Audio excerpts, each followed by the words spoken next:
Hey guys, so welcome to day 5. It is our 5th day. We're halfway through the challenge, and I am so glad that you are still with me and hanging with me.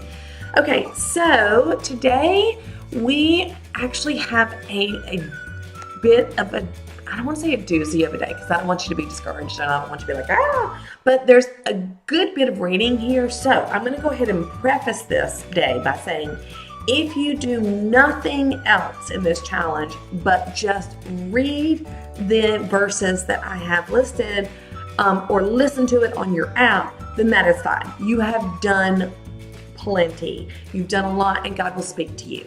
However, I am going to encourage you to take it just one step further. So bear with me. Okay, so this title could have been anything. Okay. So the title could have been a plot to kill Christ. I put all these in the email, I think.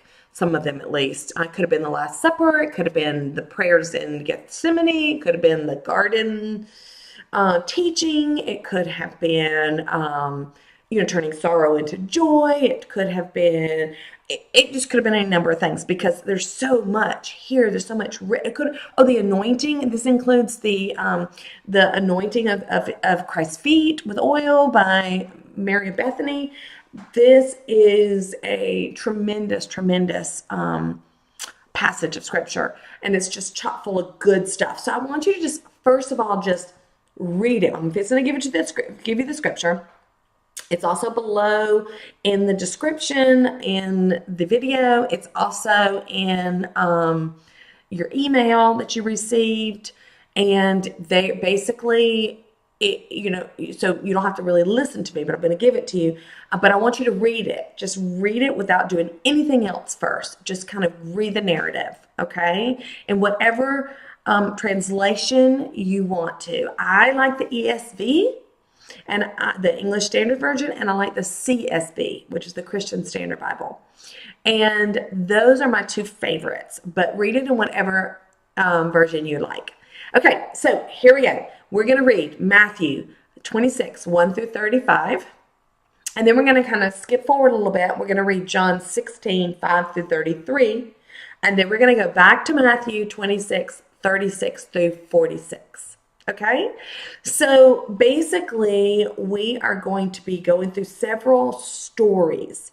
These are things that are part of this week between the triumphal entry and the crucifixion, right? So there's several things that are happening here. Several big things, like the Last Supper in and of itself. I could teach for a week just on that, right? We could do a full study just on the anointing of Christ's feet, which people have done and we could totally do.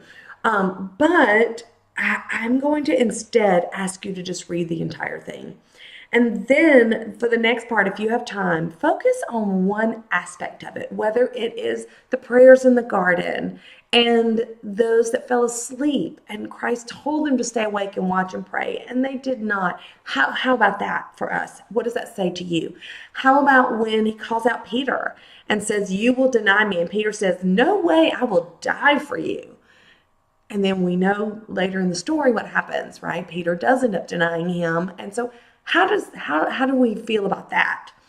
How about the story of the woman who anointed Christ's feet with oil in her hair and got rebuked by his disciples? And what about Christ's response to that? What about the scene in the Last Supper? Okay, guys, when he's like, "One of you will betray me," and they're like, "Is it me? Is it me? Is it me? Is it me?" Read that part. They're all like, "Is it me?"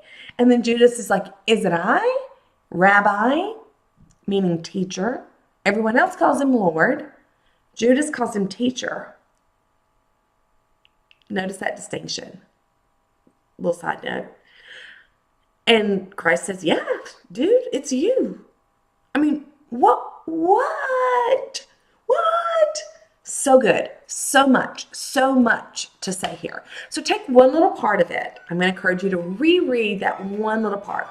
The Bible typically, most Bibles are divided up into little sections. So find a little section, okay? Read that part, okay? And then really pray for a new understanding and learn something new that you had not really thought about before in that part, right? That's what I'm going to encourage you to do. And it's going to take you doing it yourself. And you don't need commentaries, you don't need Bible studies, you don't need me talking, you don't need anybody talking. You just need you and the Word of God. And that's what I'm going to encourage you to do today.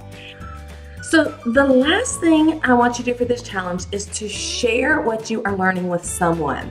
Whether that is just responding to this email, and if you're not seeing this on an email, you can sign up for the challenge and get it as an email, or just reply to me in the comments wherever you're seeing this.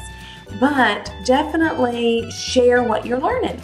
So you can either respond to me and let me know what you're learning, or share it with a family member or a friend and just let them know what you're reading, what you're learning. Maybe read it together with them. Go through this challenge with them. You don't have to do it at Easter. It can be done anytime. So I'm just going to encourage you to share what you're learning, and it will enhance your learning tremendously. And I will be back tomorrow.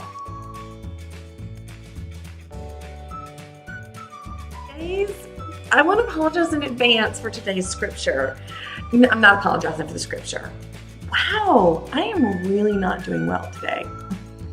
I might just have to keep all this just so you see how it normally goes when I video. Okay, I'm not apologizing for the scripture. I'm never going to apologize for the Word of God. I'm going to apologize for giving you so much today because there's a lot here. This is so good.